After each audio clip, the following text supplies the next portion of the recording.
Tell us a little bit about your journey. I noticed you also um, lost 50 pounds within 6 months, one time in your life.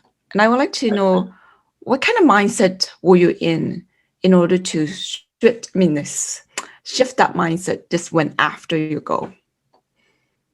Um, Going back to that time, it was 2007. So it's now would be about 13 years ago. I had been overweight for about a year and a half, and the biggest issue for me was that I could feel my body becoming slow. I could feel my confidence shrinking.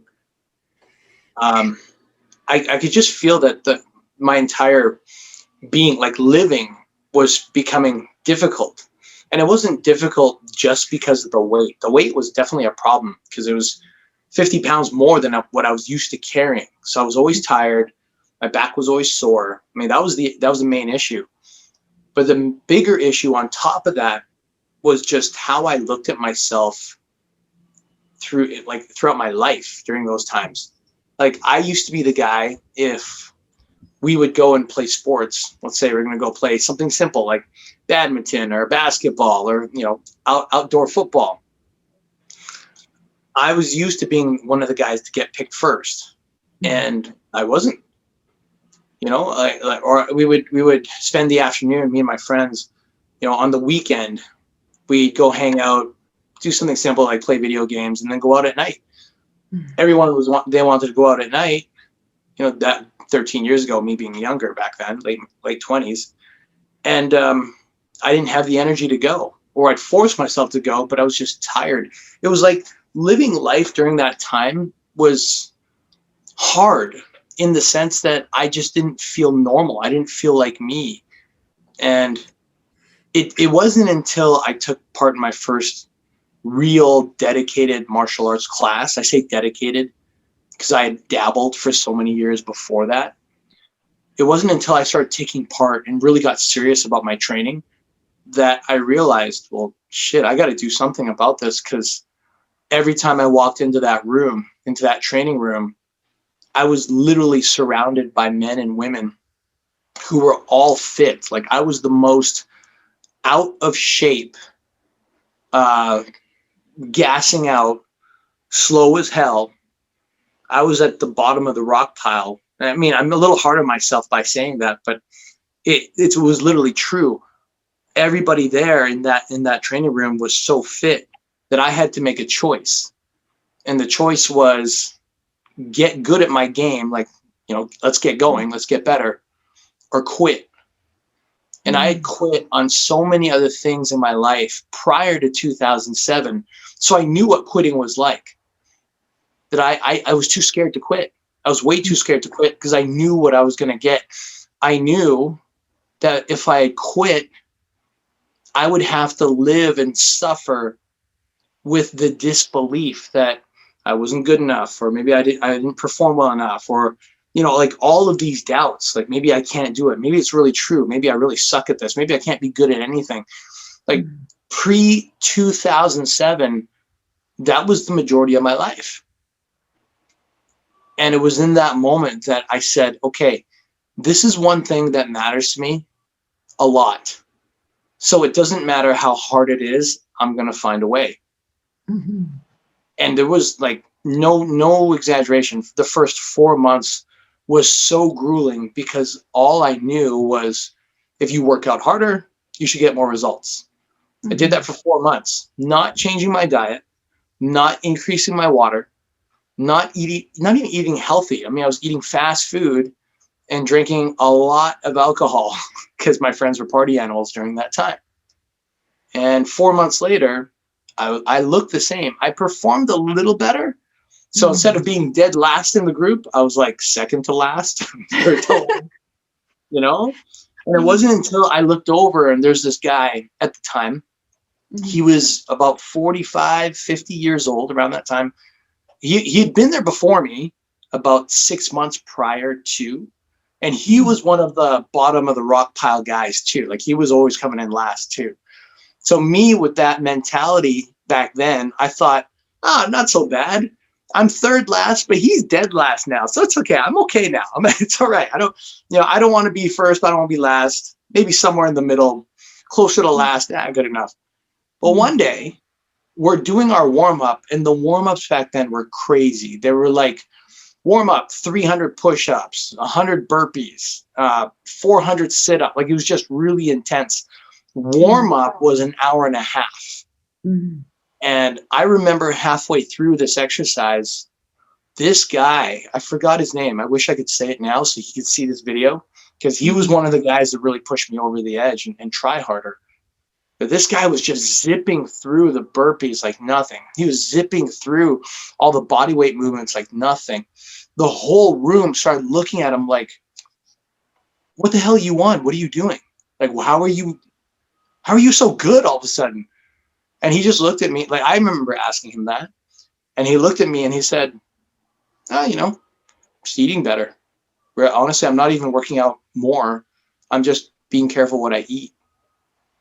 The moment he said that, I looked at him like just with awe, because my brain was trying to understand, wait a minute, food really matters that much?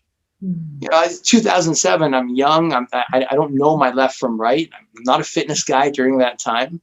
And I just thought, well, shit, if this guy who looks like he's twice my age can zip through this hour and a half routine that those guys called warm up, and he can do all of that, but yet he's twice as old as me, like, no way. And it still took a few weeks for it to kick in. But the moment my brain said, okay, you can't keep operating like this. Like, there's got to be a better way. You've got to have a better ability to put out more of yourself. Mm-hmm. That is when I started to really look at how I ate. And then I started looking at supplements. So I started going to the supplement store. I started trying different supplements. And I remember I started getting on the regimen for protein, creatine, glutamine. Like, those were my first three main supplements, because another guy in that classroom, he was known as the beast. So you got guys in there that are like, everybody's fit, right? But then there's some guys that are fit, and then there's some guys that are just like beyond fit. Like, how is this guy doing this? This one guy who I really looked up to, because he was Asian like me, but he was shorter, but he's super stocky. And he showed me his pictures. Like, he was really overweight. Like, I was overweight, but he was like 100 pounds over, 110 maybe. Like, it was just like, he was just huge, just no muscles, just huge in this photo. But by the time I met him, he was just like, okay, this was his Sunday routine. Okay. His Sunday routine is he'd call up his buddy. They would go and run 10 kilometers. Okay. 10 kilometers. As soon as the 10K was done, they'd go into the weight room. He would lift weights for 2 hours, no break in between. Like, he would take his supplements, have something quick to eat. Like, we're talking 5 minutes, boom, goes to the gym, hits it for 2 hours. After the 2-hour weightlifting session, he'd go to our self-defense class, which during that time was another two and a half hours, depending on the day. So if you look at his regimen just for a Sunday, we're talking like a 6-hour train. Like, he was training like an Olympian. So I thought, oh my God, this guy must be doing like crazy stuff. He was telling me he was sleeping 4 to 5 hours a night. So I'm like, how do you train that much and sleep that little? And as I got to know him, I found out, well, some of the things he was very strict with was, number one, he always made sure that he was well hydrated. So he was always sipping on water, always sipping on his, forget the little half-liter water. Like, this guy had water bottles like the size of his head. Like, he just, the milk jug, like, he just, like, dude, wow. That he sipped through that. And he always had this big hockey bag. So I thought, okay, well, the hockey bag, that's enormous. You could put a body in there. You know what he had? He had his protein, he had his creatine, forget like pre-packing. He brought the whole damn container. He was nuts. Between the classes, I saw him one time run over to his bag, open the protein, scooped the protein, looked around, had no idea where his water was, dumped it in his mouth, and then just grabbed like his Gatorade and just like mixed it. He like mixed it. He blended it in his mouth. And then after he's like this, he's like smiles, and it's like this thick layer of protein, like, and it's like powdery all over his mouth. And I thought, man, you're crazy. Like, I don't see people that is disgusting.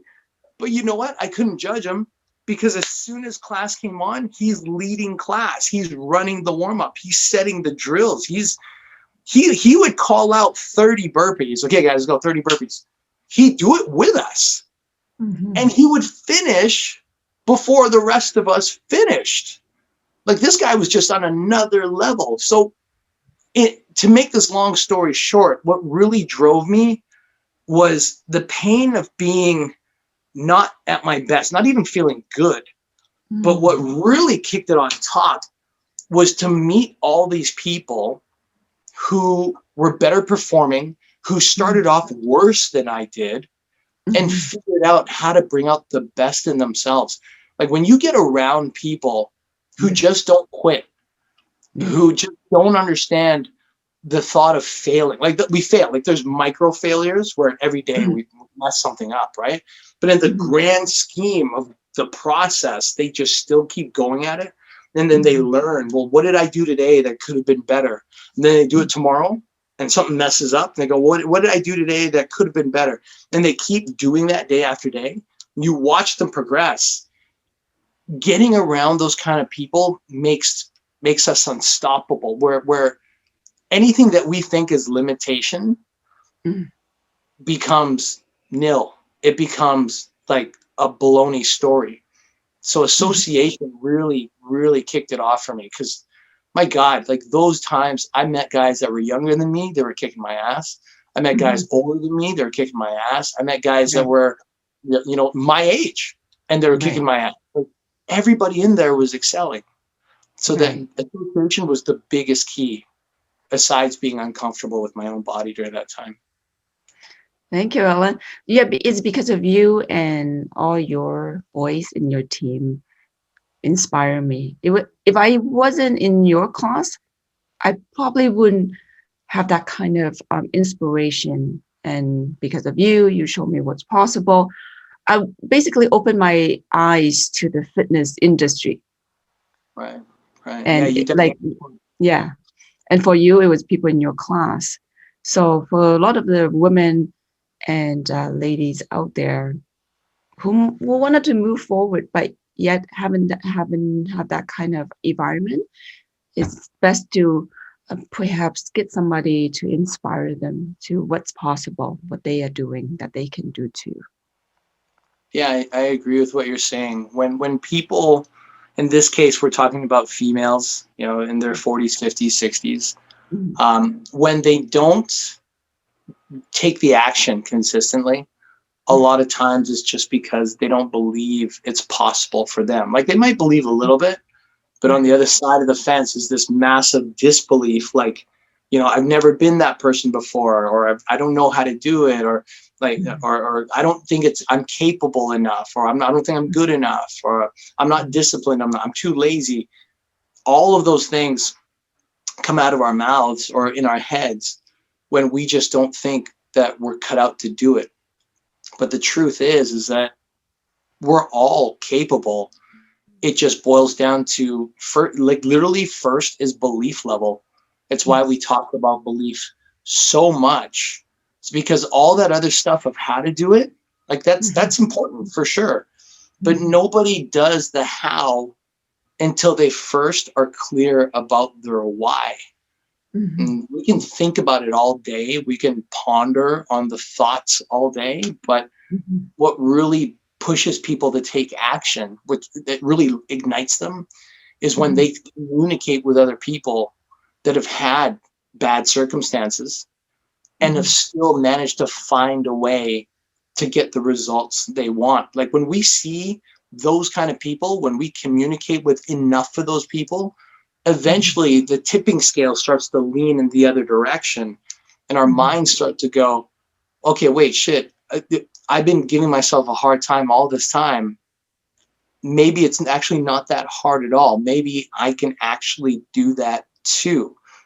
Mhm. And that's why association, like just talking to people and then learning how they speak, like the language that Mhm. they share, and talking Mhm. like them, learning like them is so valuable, is Mhm. because that kind of belief is transferable.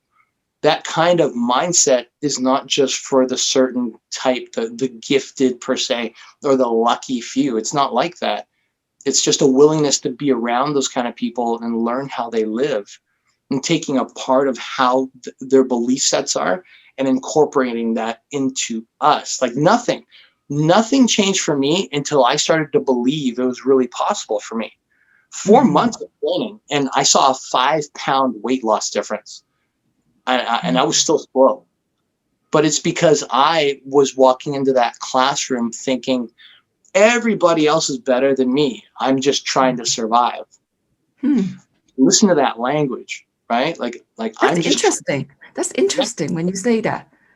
yeah, yeah. But Because when you yeah, let's dig in it a little bit more. When you walk into the class, what made you think that you were just there to survive? What I did was.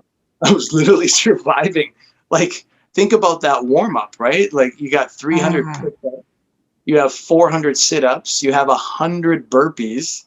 And that's mm, part of warm up. Not even to mention like the amount of laps that we did back and forth. Like and the mm, partner, we would be smashing pads for a half an hour. We'd be picking up our partners and we carry them from one end of the room to the other. Like it was nonstop. Water mm, breaks were not allowed. We were allowed water breaks once every half an hour. So we couldn't mm, just go. It was very militaristic. It was very military type of training. It was mhm. great. But when you walk into a room and everybody's finishing the warm up and you're just dying to get through half of it, Right. you know, that's yeah, it's hard to say anything but I'm trying to survive. Yes, yes. Thank you so much, Alan. We can discuss more about your journey in our next video because there's so much we can dig into um, certain things that we would like to discuss.